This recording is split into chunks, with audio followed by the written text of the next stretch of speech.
All right. We're on. I'm ready. This is good. Okay. Okay. Go ahead. Hello, Robert. Hello. Thank you very much for agreeing to this short 10 minutes interview with 9 questions. 9 questions. Okay. And question number 1. What are your plans and projects for 2023? Wow. Well, I have a lot of them. So I'm going to have to just say the main ones. I have 3 books that I'm working on. One is on the mindset maps. We call it the power of mindset change, mindset maps, and why mindset matters most. And it's about this online inventory that we have. A second is it's the 3rd volume of generative coaching, volume 3 of generative coaching, which is all about the role that beliefs play in generative coaching. And another one is the Sleight of Mouth book, Sleight of Mouth Volume 2. I'm hoping to get out. And then I also have other projects. I've been doing a big study on the success factor modeling for effective healthcare, and we're rolling that out. So we have our 5-module mindset training. We will also be finally back live and in person at the University of California at Santa Cruz for our master trainer training. Right.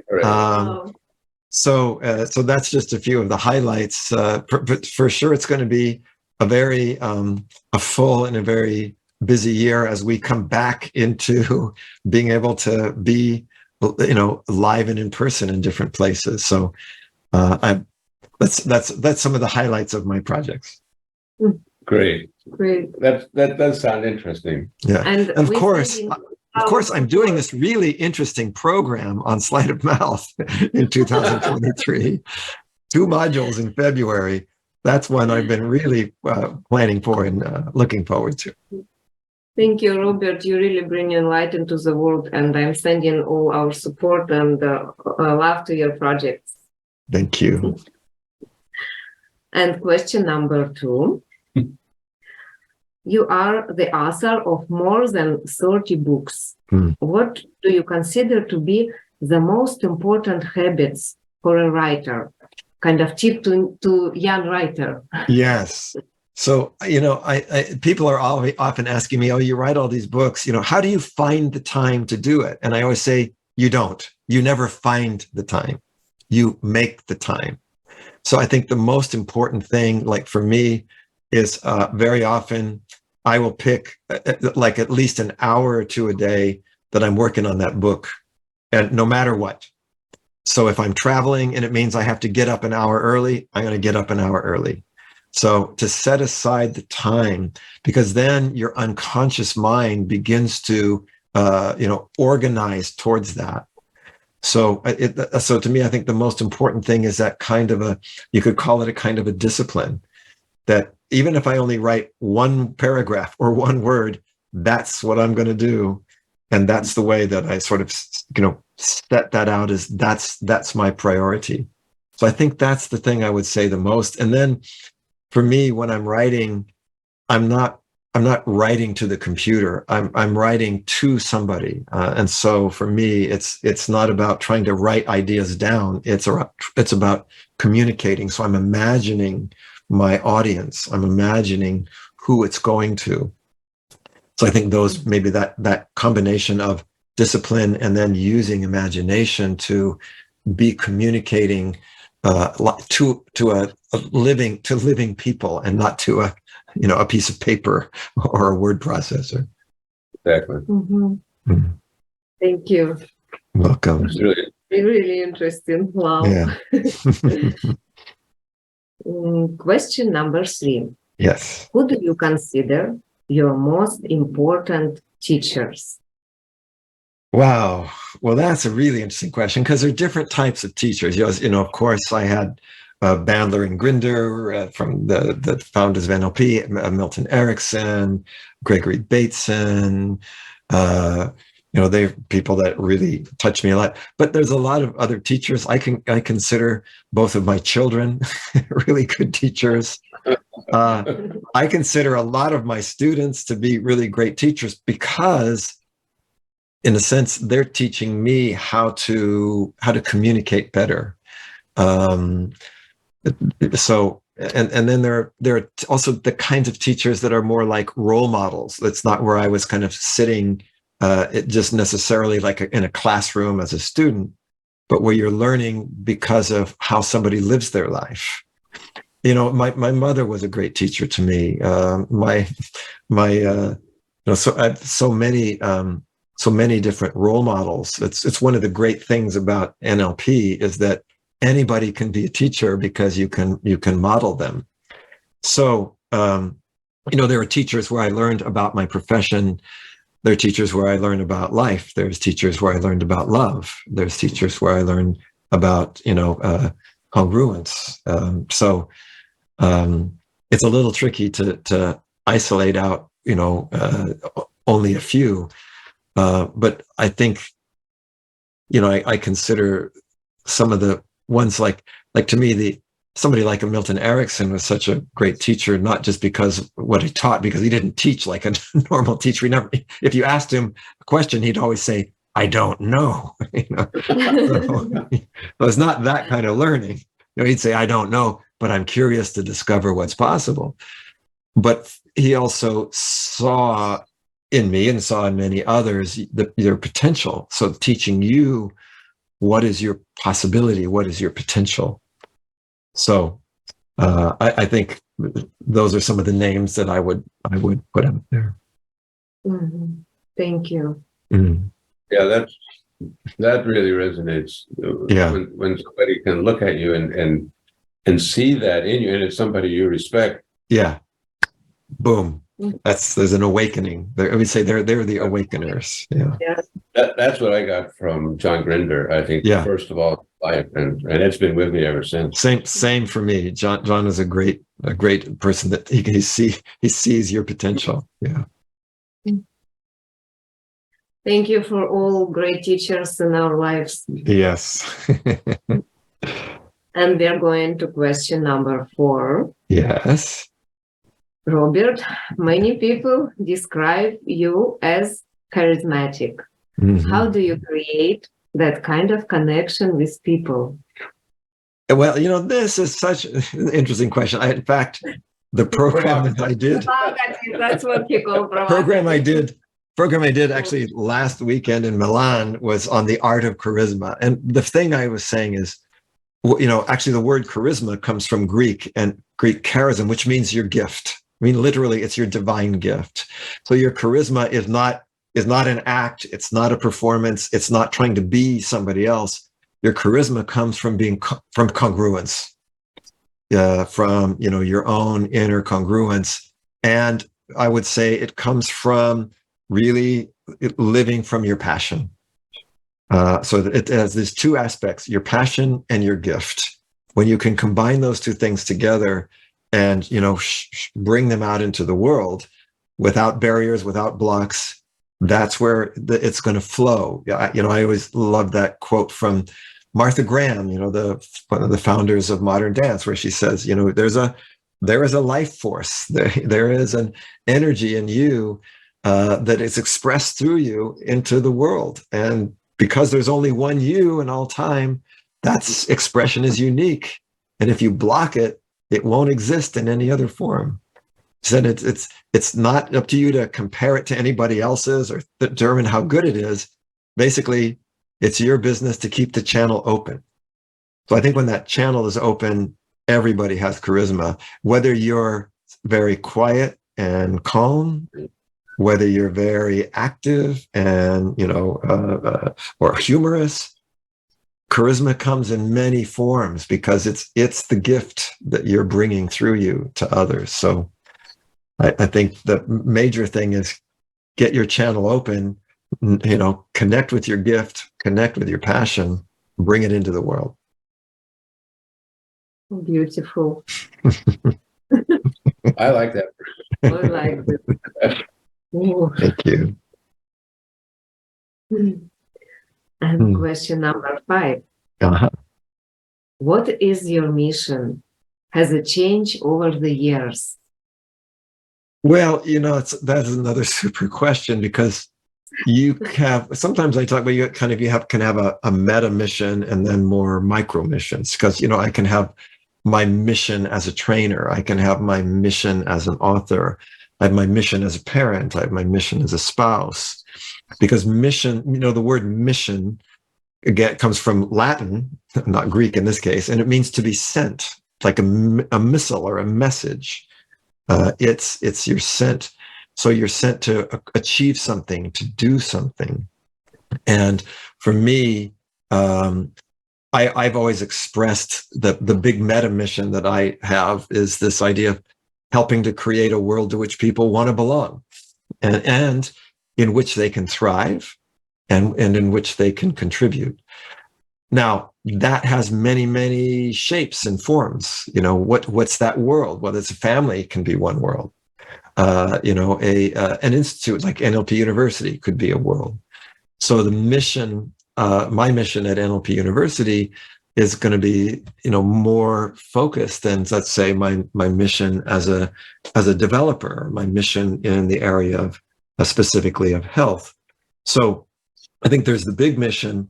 Then that mission has many expressions depending upon who you are focusing that bigger mission, on. So I don't think that my big mission has really changed that much over the years. I think the way I can express it is constantly evolving, because what you can bring is based upon, your, not only your gift, like we were talking about before, but also the platforms that you've built and the role that you can have. So as you achieve a mission, it creates a platform from which to take the next mission. So I think my mission has expanded in some ways, but partially because I'm more known, my influence has grown, and so I can do more. And that relates also to kind of this notion of a calling. There are different things that are being called as our world changes. So I think my big mission is more or less the same, and the expressions of that have certainly evolved and expanded over time. Wow, they're all so interesting. This is so interesting. Yeah. They're good questions. Good questions bring good answers. That's the thing to realize. I feel like we are resonating with our missions. That's, I think, why we are together. Yes, I agree. So question number 6. Do you think there is hope for mankind? Well, the simple answer. Question, provocative, I think. The simple answer is yes, and just in the sense that I that's why I got into NLP. I do tend to be an optimist, but what that reminds me of is one of this a true story about Albert Einstein. That's one of my favorites, where he also put up with big changes in the world that he lived in. Mm-hmm. And actually, this story is about a reporter that asked him one day. They said, "Well, Dr. Einstein, you're considered one of the greatest geniuses of the last century, maybe of all humankind or history. Your scope of thought has gone from the cosmos to the subatomic particles. You are a pacifist, and yet you've also seen your ideas used to create the greatest weapons of mass destruction that the planet has ever known." They didn't say, "Is there hope for humanity?" But they said, what do you think is the most important question facing humanity today? And Einstein, in his sort of typical manner, he looked off into space for a moment and then looked down at the ground in front of him. And finally, he looked back at the reporter and he said, "Well, I think the most important question is the universe a friendly place?" He said, because if you decide it's not friendly, then you're going to use your knowledge, your technology, and everything to create bigger weapons and bigger walls, to protect yourself from all that unfriendliness. If you think that's a stupid question and the universe is neither friendly nor unfriendly, it's just random, then God is playing dice with the universe. You flip a coin and basically it's meaningless. Your life is meaningless. But if you decide that the universe is ultimately a friendly place, it doesn't mean that it's inherently safe, but it means that safety will come through a deeper understanding, and that we're going to use our tools and our resources to create greater understanding and greater communication. And that's been a question that has actually, not just sort of, oh yeah, an interesting story, a nice theoretical question. There are times in my life where I've had to really, take that on in moments of great, despair and danger. Of course, it's easy to think the universe is a friendly place when everything is going well. But in those moments of danger and despair, that's what's going to determine how you deal with it, and what you do. And so, I think it's maybe not exactly the same answer as is their hope, but I do think that ultimately, let's say that there is an intelligence that is greater than ours, fortunately, that we can actually somehow align with or attune to and find our way. So it's a long answer to say yes. but we hope yes. Yeah. Thank you. Important question. Thank you. Question number 7. Mm-hmm. What is the most important thing you have learned in life? Oh, wow. Well, there's a thing that's called, the Course in Miracles. And in the Course in Miracles, that basically it says there's 2 essential drivers of our lives. One is love and one is fear. And, I think, and they say all the positive emotions and everything comes from love. Sort of the negative things come from fear, the violence and aggression, etc. It's a little bit like the Einstein example, I guess, but just that I think, that for me, it's the most important thing to learning is how to more, I don't know how to say it, live from love as much as possible, be the best version of myself that I can be. In some of the most difficult times in my life, I used to put up signs around my house and the rooms that are just a simple question on it, which is, what is love asking from me? What is love asking from me now, in this situation today? And I have found that probably to be the most useful and important question when it comes to the real difficult things. There's plenty of other things to learn to manage aspects of life, but for the basics, I think that's for me. That's the coming from that place inside of me is where I can really thrive the most, give the most, be the most satisfied, be the best version of me. So, thank you. Thank you, Robert. These are not the typical interview questions. I like them. Yeah, I've come to, and I'm just a couple of years older, but I've come to basically the same conclusion, although I would say kindness is... Yeah, yes. Learning to be kind, and I guess that... Yes. I would give. But I think the same. Yeah, and kindness, especially to the parts of ourselves that are not kind.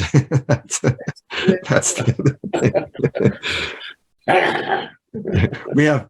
We have on our refrigerator, we have this little sign and saying that says, peace in yourself, peace in the world. And I think that's probably another important thing, that we are, the whole is in every part, and that it starts with us. So, no more questions? No, another 2 questions. Question number 8. How do you imagine yourself in 10 years? Well, another very interesting. I'll be in my late 70s.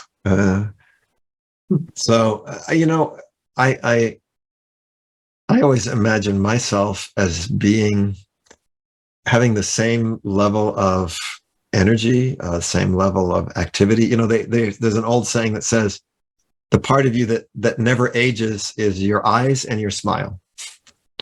So when I imagine myself in the future, I think, the eyes and the smile are going to be just the same as, whatever, 50 years ago. I imagine, of course, that, who knows what kind of technologies that we'll have available. I certainly, don't imagine anything of what people would call retirement. So, because actually, if you ask people, hey, what will you do if you retire? Oh, then I'm going to finally do what I love to do. I'm going to travel. I'm going to write a book. I said, well, I think I've been retired my whole life. So I can't imagine that. Of course, I'm sure that there'll be, the work-life balance of, I'm hoping someday I will have grandchildren. I don't yet, even though my kids are in their early 30s, but someday I look forward to that and in some form of that. So I have a strange or interesting example. One of the people that was sort of always a kind of an inspiration for me was Immanuel Kant, who basically didn't do anything of note until he was 60 something. And then his career really got off to the start. But I always felt, well, I'm going to all the rest of the stuff I've been doing is practice.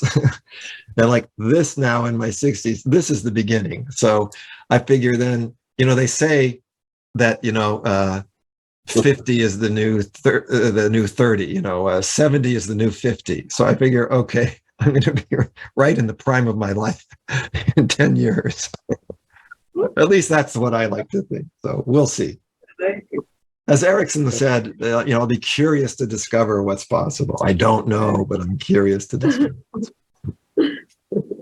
I can see it. Yeah. Okay, let's meet in 10 years and say hello. Again, yes, let's meet in 10 years and ask that question again. Again, yeah, the question again, exactly. It's like on Caucus, they're on the table when they're drinking and wish each other all good stuff. They have a talk. Yes. So I wish you 100 years, and when you achieve them, come to me and I will add you more. Thank you. Well, by the time we get to be 100, you see, then 100 will be the new 60. So we'll only be 60. Yeah, that's the way I figure it. I haven't quite reached 50 even yet. So yeah. And by the way, in centigrade, it's only I think you're a teenager. Yeah, that's right. That's right. Yeah. Okay. And we have one more question number 9. What do people need most of all in order to live a worthy life? I think, I think, it's an interesting question. A worthy life, where we feel worthwhile, where we feel our worth. I think for me, it's about, following your heart. Who was it? One of my favorite quotes from Steve Jobs was, he said, your time is short, so don't waste it living somebody else's life. That don't get trapped by the dogma, which is the consequences of other people's thinking. That don't let other people's opinions drown out your own inner voice. And he said, most important, have the courage to follow your heart and your intuition, because they somehow know where you're meant to go. And for all Steve Jobs's faults and other things, I thought that was a good bit of advice, live your life. What's my life? What's my path? And that's what, generative coaching is about. That's what so many of these things we teach are about, is the most worthwhile life is your life. It's not trying to be somebody else or trying to earn, somebody else's approval or whatever. It's follow what Joseph Campbell, who was talked about the hero's journey, said, follow your bliss, which doesn't mean, be hedonistic. It means do what it is that is aligned with your passion. So live who you are. So I think being yourself is probably the most satisfying life. And then, the idea of charisma, use your gift in service. I think, you don't have a satisfying life unless you feel that you are doing something to contribute. And there's lots of ways to contribute. You can contribute through art. You can contribute through the kind of work like we're doing. There's so many ways to contribute. In the success factor modeling definition of success is not about external, how much external stuff you have. It's how much of two feelings you have in your life. And the first feeling is gratitude, how grateful you are for what I've been able to receive, and generosity. How generous can I be? If I'm not generous, I basically have nothing. I've got to try to hold it all in. When I have so much, I can share it and give it away, whatever that is. It can be my energy, my knowledge. Then I know I'm successful.